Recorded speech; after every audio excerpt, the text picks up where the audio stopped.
Assalamualaikum, it's Councillor Shahda Ahmed from England, also representing Ummah Channel. I have a question for you. We have a lot of support for Tariq Insaf in England. As British Pakistanis in England, what difference can we make to the democracy of this country? Because we're so disheartened. Well, British Pakistanis are already making a bit of a difference by joining our membership, which is £10 a month. So we have a membership campaign there for £10 a month, which is not much for people. But the moment we are about to cross 5,000, not just in Britain, but also in the US. So the moment we cross 5,000, we'll be able to fund all our offices in Pakistan. So that's really the problem with in Pakistan politics, is that you cannot, funding is very difficult. There's no concept of political funding, unlike in other countries. And people are very scared to fund parties which are in the opposition. The moment you're coming into power, there's no shortage of funds. But when you're in opposition, it's very difficult. So our party actually is being sustained by overseas Pakistanis. Assalamu alaikum. My name is Atika Rahman and I'm from the Express Tribune. My question is, you just said that you don't support anyone's agenda, any agency's agenda. But why are columnists and opinion leaders then saying that the agencies and the military establishment is supporting you? And secondly, now that General Petraeus has become the newly elected CIA chief, and he is planning on increasing drone attacks in Pakistan, what is PTI's next move for this? Thank you. This question should be best addressed to those people who think I'm being supported by the agencies. I think it is out of fear, because the political class is very scared right now. And especially this is being generated by PMLN. And I know where it comes from, because People's Party, in trying to keep PMLN in line, in other words, in an attempt to make sure that it remains a friendly opposition, it scares the PMLN by saying that if the agencies are trying to bring a technocratic setup, and if a technocratic setup comes, there'll be accountability. And if there's accountability, then both of us are gone. So I know that this is how they've kept Nawaz Sharif in line for so long. And that's why he's such a friendly opposition. So I think this stems from there. Because I don't know, I mean, no agency has approached me so far. So I'm hoping they approach me. Maybe we can negotiate something, but so far I'm waiting. مجھے تو یہ بھی کہتے ہیں کہ جی آپ کی meeting ہوئی ہے جنرل کیانی سے. میں تو جنرل کیانی سے کبھی ملا ہی نہیں. پھر مجھے کہا جنرل مشرف سے آپ کی میٹنگ ہوئی ہے لندن میں. وہی this is all part of this thing. General Musharraf سے تو آخری دفعہ میں ملا تھا 23 جولائی 2002 میں. اور پھر کسی نے کہا کہ جی جنرل مشرف نے کتا پریزنٹ کر دیا مجھے. اب وہ کتے کا اگر باپ جنرل مشرف کا کتا ہو تو میں اب اس کا ذمہ دار تو نہیں ہوں. اینی وے یہ ساری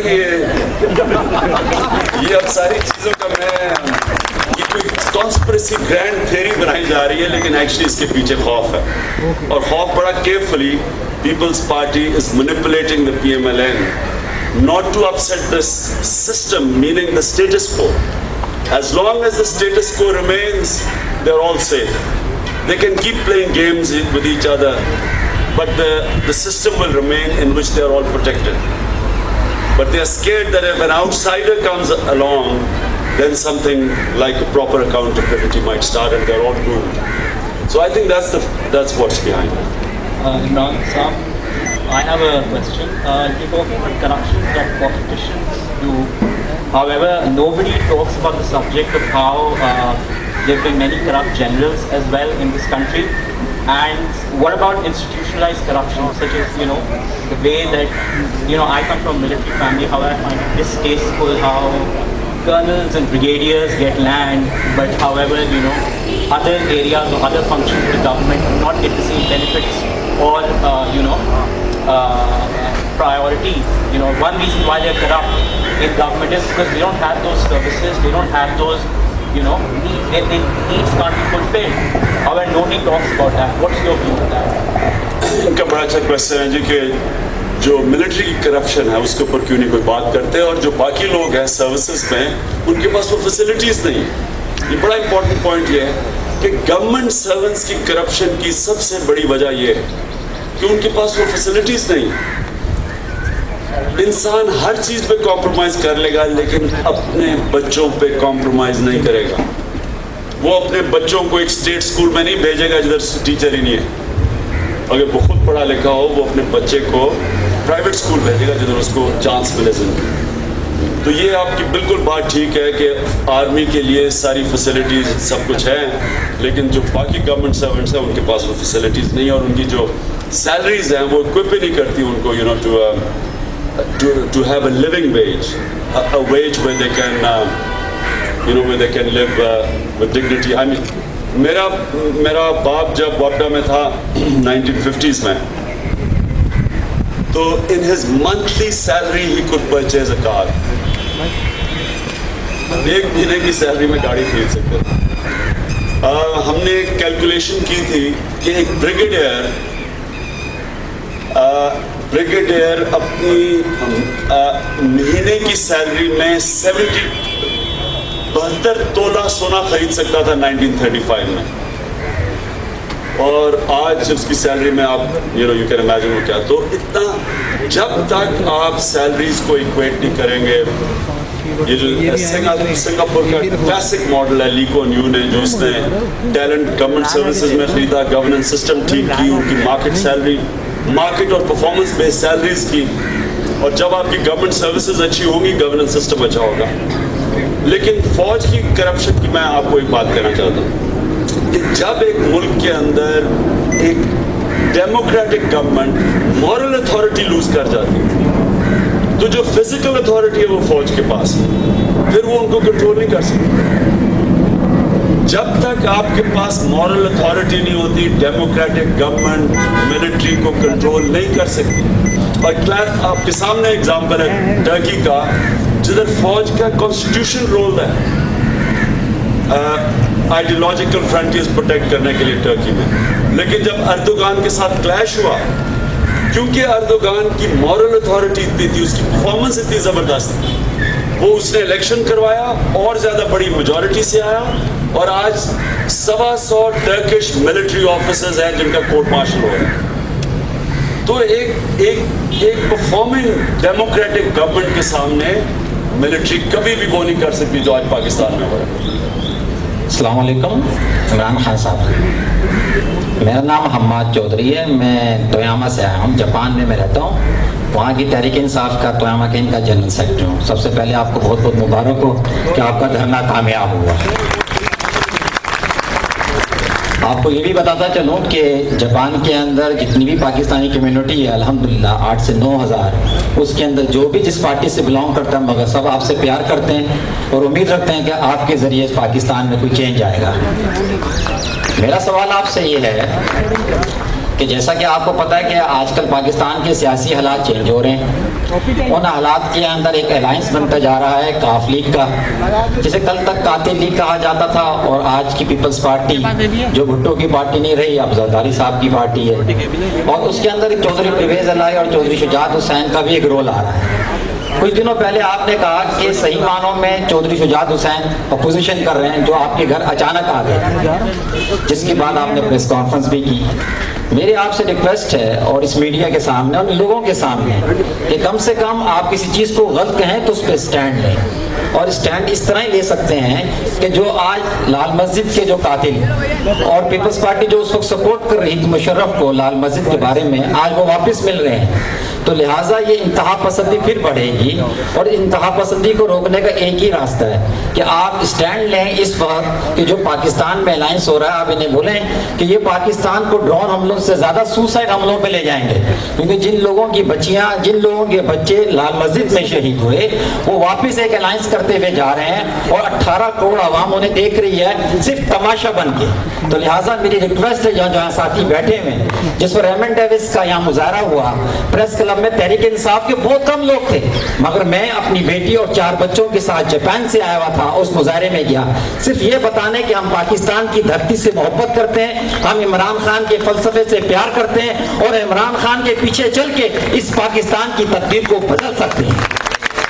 تو لہٰذا میری ریکویسٹ ہے آپ سے سر، میری آپ سے ہمبل ریکویسٹ ہے، کیونکہ میں سمجھتا ہوں کہ میرے والد صاحب چلے گئے، کل میں بھی چلا جاؤں، کل میری اولاد چلے جائے گی، مگر پاکستان کی 63 سال میں کوئی تبدیلی نظر نہیں آ رہی. تبدیلی صرف آپ کو دیکھ رہی ہے، آپ کے سٹینڈ کو دیکھ رہی ہے. اگر آپ کا سٹینڈ اور یہ جو مجمع جو 1000 روپے دے کر آیا، خدا را یہ ووٹ کے دن باہر نکلے اور اپنی عوام کو بتائے کہ یہی ایک شخص ہے جو پاکستان میں تبدیلی لا سکتا ہے. تو آپ سے ریکویسٹ ہے پلیز کہ آپ جو الائنس ہو رہا ہے اس کے اندر آپ ضرور اپنا ایک موٹو بیان کریں، اپنی ایک پالیسی بیان کریں، تاکہ لوگوں کو پتہ چل سکے کہ عمران خان نے آج یہ اسٹیٹمنٹ دی ہے. تھینک یو ویری مچ سر. میں ویسے آپ کو ایک چیز کہتا ہوں کہ آپ یہ بات ثابت کرے گا کہ کبھی ہم کسی پارٹی سے الائنس نہیں کریں گے جس پارٹی کی لیڈرشپ کرپٹ ہو، جس پارٹی کے لیڈرشپ کا پیسہ باہر پڑا ہو، جن کی جائیدادیں باہر پڑی ہوں، جن کا سٹیک پاکستان میں نہ ہو. تو اس لیے آپ خود اندازہ لگا لیں کہ وہ بڑی کم پارٹیز رہ جاتی ہیں. لیکن یہ ملنا، کبھی کبھی کسی سے ملنا پڑ جاتا ہے، بات کرنی پڑ جاتی ہے، لیکن اس کا یہ نہیں مطلب آپ اصل ہمیں جج کریں گے جو ہماری الائنس ہے. اور انشاءاللہ آپ دیکھیں گے کوئی کسی ایسی الائنس میں نہیں جائیں گے جس سے آپ کو شرمندگی اٹھانی پڑے. لاسٹ بس مجھے آپ سے یہ بات کہنی ہے کہ آپ کہتے ہیں کہ میری ٹیم ہے، لیکن کوئی ٹیم آپ کی نظر نہیں آتی ہے ٹی وی پر. لوگ ہمیشہ یہی کہتے ہیں کہ عمران خان اکیلا کیا کیا کرے گا.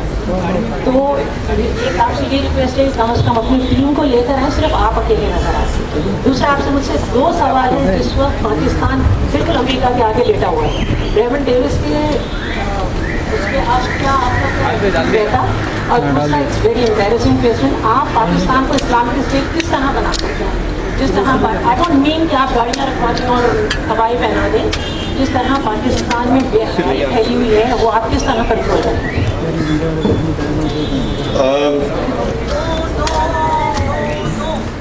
دیکھیں میں ایک چیز جانتا ہوں کہ